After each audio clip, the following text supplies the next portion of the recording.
예, 공표 가능한 마지막 여론조사에서 안철수, 홍준표 안철수 두 후보가 동률 2위를 기록했습니다. 게다가 바른정당 의원들이 홍준표 후보를 지지한다 하면서 탈당을 선언했기 때문에 이 6일 남은 대선판에 어떤 바람이 불지, 어떻게 요동칠지 한치 앞을 내다볼 수가 없는데요. 자, 실버크로스 직전까지 간 이 상황 두 후보 캠프를 좀 만나보고 가야겠습니다. 차례로 연결을 해보죠. 먼저 자유한국당 중앙선거대책본부장이세요. 이철우 의원 연결이 돼 있습니다. 이철우 본부장님 안녕하세요. 이철우 본부장님. 전화 연결이 아직 안 된 모양입니다. 예, 자유한국당의 이철우 사무총장, 선대위 본부장 연결을 지금 하고 있습니다. 자유한국당, 그러니까 지금 좀 상황이 심란하면서도 기대감에 부풀어 있는 이런 분위기일 것 같아요. 바른정당의 의원들이 오겠다고 했으니 겉으로 보기에는 분명 득인데 말이죠. 자, 이철우 본부장님 나와 계십니까? 예, 들려요. 안녕하세요. 예. 예, 안녕하세요. 이철우 의원입니다. 예. 여론조사 결과 확인하셨죠? 여러 군데서 확인했습니다. 지금 판세 어떻게 읽고 계세요? 여론조사는 그동안 문제점이 많다고 여러 번 지적했고요.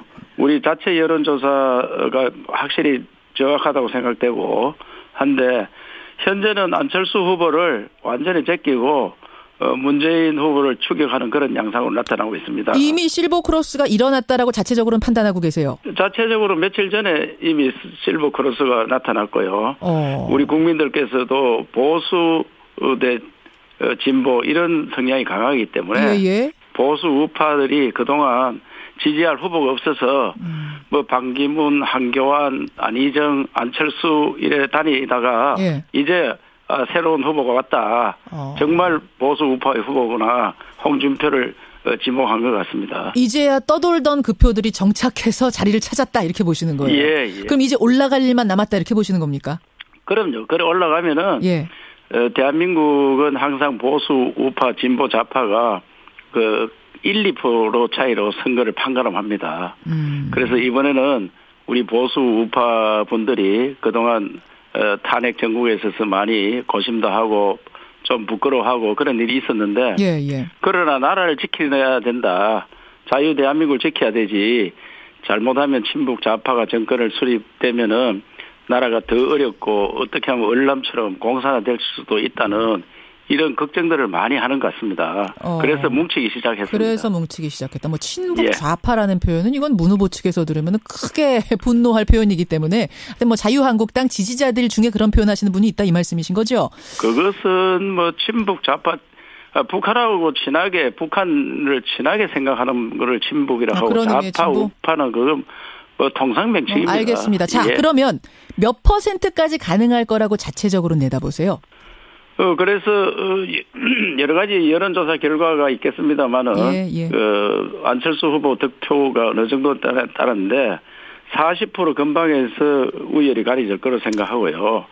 38%, 7% 그 사이에 전부 우열이 가려질 거로 생각하는데. 홍 후보도 그 정도까지 갈 수 있다고 우리 홍 후보도 40% 근방까지 가서 문재인 후보한테 한 2, 3% 이길 것으로 저들은 그렇게 추측하고 있습니다. 불과 6일밖에 안 남았는데? 지금 투표장에 들어가면은 찍을 데가 없습니다. 홍준표 후보밖에 찍을 데가 없기 때문에 지금 여론조사하고는 많이 다르고 그것은 다르겠다. 어디에서 나타났느냐. 4.12 재보선에서 나타났습니다.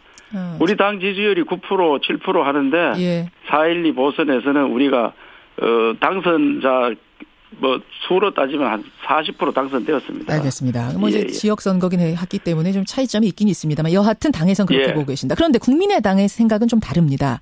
안철수 후보 지지율이 좀 빠지고 있고 주춤한 건 사실이지만 안 후보 지지자들 중에는 샤이 안철수 여론조사에 안 잡히는 분들이 많다. 지난번 총선만 봐도 그랬다. 그때도 안철수 후보가 여론조사에서는 뒤졌지만 실제로 이기지 않았느냐.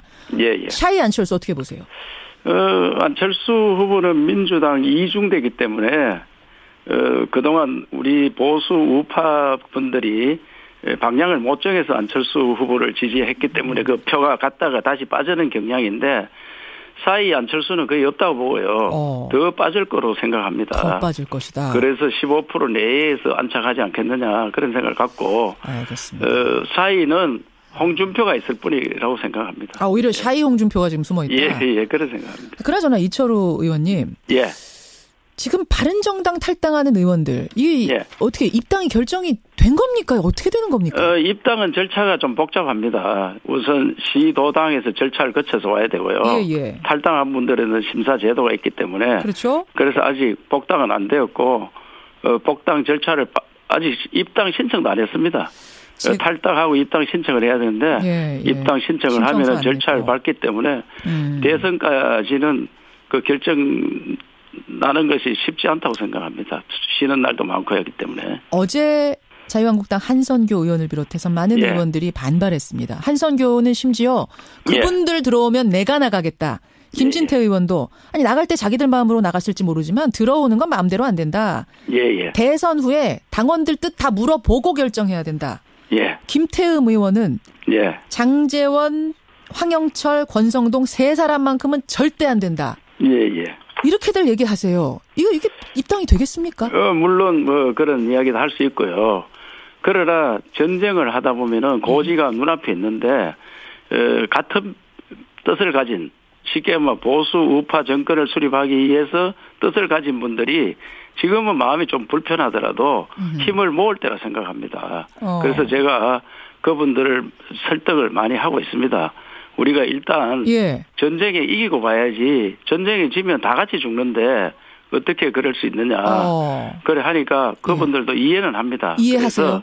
그래서 서로 간에 이해를 하면서 일단은 입당 절차를 밟는 수준이기 때문에 완전히 복당된 것도 아니고 하니까 서로 이야기를 하는 그런 수준에 와 있고요. 일단 대선 후입니까 그러면?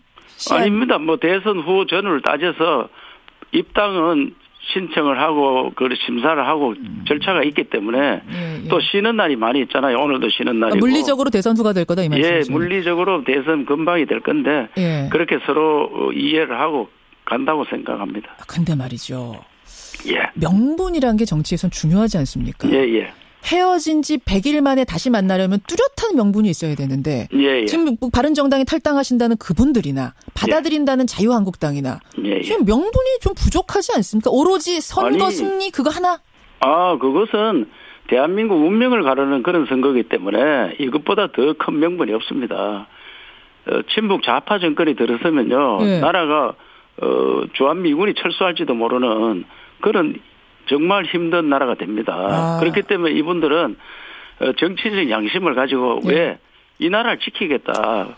그런 정치적 양심에 따라 선택한 것으로 저는 높이 평가하고 있습니다. 왜 그분들도 괴로움이 없었겠습니까? 근데 설사 그 목적 하나로 마음이 맞아서 다시 뭉친다고 한들 이전처럼 안 싸우실 수 있겠어요? 지금 사실은 서로가 원하는 게 하나도 해결이 안 됐는데. 민주주의는 원래 시끄럽습니다. 소리가 나야 됩니다. 소리가 나지 않는 민주주의는 민주주의가 아닙니다. 그래서 서로 간에 다툼이 있더라도 또 한 목적을 가지고는 같이 나가는 겁니다. 그리고 하나는요. 이게 선거 승리를 위해서 지금 뭉쳤다고 하셨는데 진짜 이게 득이 되겠느냐 의문을 품는 분들도 계세요. 오히려 유승민 후보 동정론이 어제부터 거세게 일어나고 있습니다. 어떻게 생각하십니까? 잠시 동정론이 있더라도 투표장에 들어가면 동정론이 안 통합니다. 그래서 역대 보면은 군소 후보들이 표가 없잖아요. 그것은 양강구 들어가면은 두 후보한테 표가 몰리게 돼가 있기 때문에 이번에는 어떠한 경우도 동정론 가지고 대세를 좌우하지 못하고 대한민국 운명을 가르는 그런 투표를 하리라 생각합니다. 어차피 양강구도가 되면 유승민 표는 사표라는 생각에 안 뽑을 것이다. 그럼 그 역대 선거에서 그렇게 우리가 봐왔고 이 지방선거하고 다릅니다. 그래서 대통령 선거는 정말 대한민국이 어떤 식으로 발전할 거 어떤 식으로 어려움을 겪을 거냐 그 눈에 보입니다. 그렇기 때문에 알겠습니다. 판단을 잘하리라 생각합니다. 여기까지 자유한국당의 입장 들어보죠. 이철우 의원님 고맙습니다. 감사합니다. 자유한국당 이철우 중앙선대 본부장 만나봤습니다. 안철수 캠프가 할 말이 많을 것 같은데요. 안철수 국민의당 선대위에 김영환 본부장 연결을 해보죠. 김영환 본부장님 나와 계세요. 안녕하셨습니까? 안녕하세요. 여론조사 결과를 오늘 리얼미터 것뿐만 아니라 어제 것도 그렇고 확인들을 하셨을 텐데 네네. 판세 어떻게 읽고 계세요?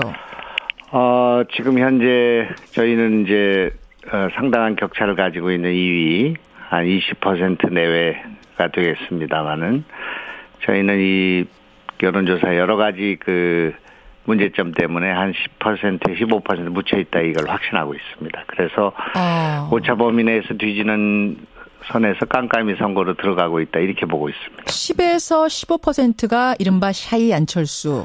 여론조사에 드러나지 않는, 잡히지 않는 층이다. 여전히 그렇게 보고 계시는 거군요. 전에는 이제 숨겨진 야당표라고 할까? 예. 숨겨진 표가 얼마인지를 가늠하지 못하고 개표를 해보니까 15% 정도가 나타났습니다. 그게 2016년, 2010년 선거가 다 그랬거든요. 예. 예, 그랬는데 하나도 맞지 않았잖아요. 지난번 총선에서. 예, 그런데 이번에는 왜 이것이 맞지 않는가가 드러나 있습니다. 예. 예, 우선 이제 보수표가 지금 숨어 있고요. 왜냐하면 탄핵 이후에 지금 선거기 때문에. 아직도 숨어 있습니까? 그 표들은? 그렇습니다. 그렇게 아예 응답층이 진보가 65%가 응답하고 보수가 35%가 응답하고 있거든요. 예. 그 문제와 이번 여론조사는 전부 핸드폰으로 하고 있는데 콜앱이라는 것을 통해서 스팸 걸러내는 핸드폰에 그 장치가 되어 있습니다.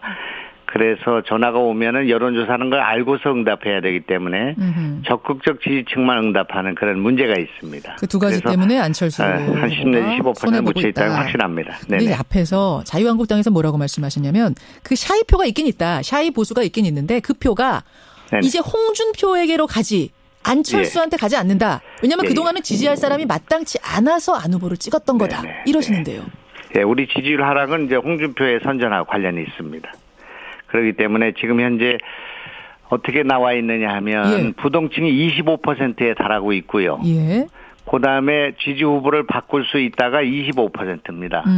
그렇기 때문에 지금 조사에 나와 있는 우리 국민들의 50%가 부동층인데 그 이유 그것 가운데서 제일 부동층을 많이 형성하고 있는 건 홍준표로 갈 것인가 안철수로 갈 것인가 아니겠습니까? 보수표가. 그렇죠. 빙하처럼 움직이고 있습니다. 그게. 빙하요?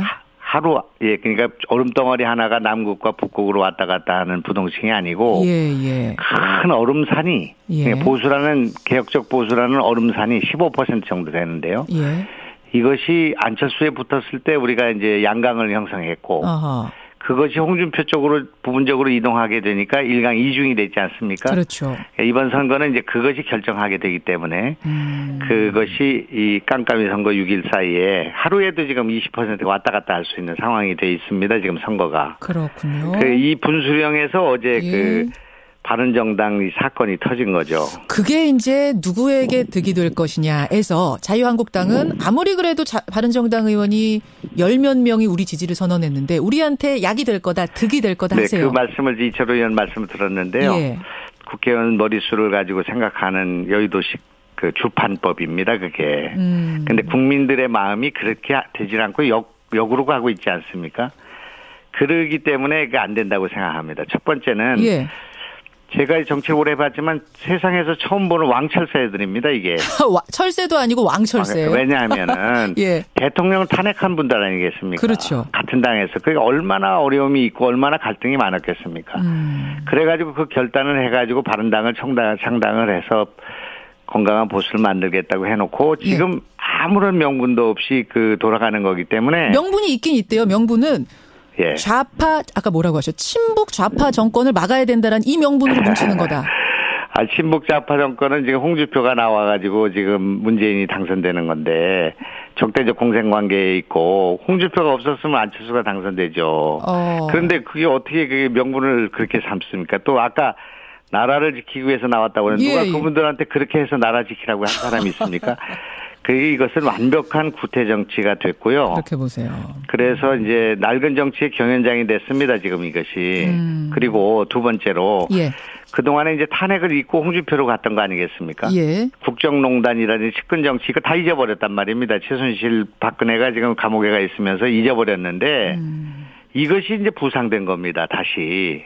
그 무슨 그래서 이 국회의원들 몇 명을 받아가서 그 실리를 챙겼다고 생각하지만 소탐대실한 일이 돼서 이것이 선거의 분수령이다. 저는 그렇게 보고 있습니다. 그러니까 바른정당 의원들 탈당하니만이 이야기가 다시 뜨면서 잠깐 잊고 있었던 탄핵에 대한 얘기, 국정농단에 대한 얘기를 상기시켰다 이 말씀이세요. 그렇습니다. 그건 이제 잊고서 이제 자기들은 표만 얻으면 된다고 생각했는데 지금 그것이 다시 부상이 됐죠.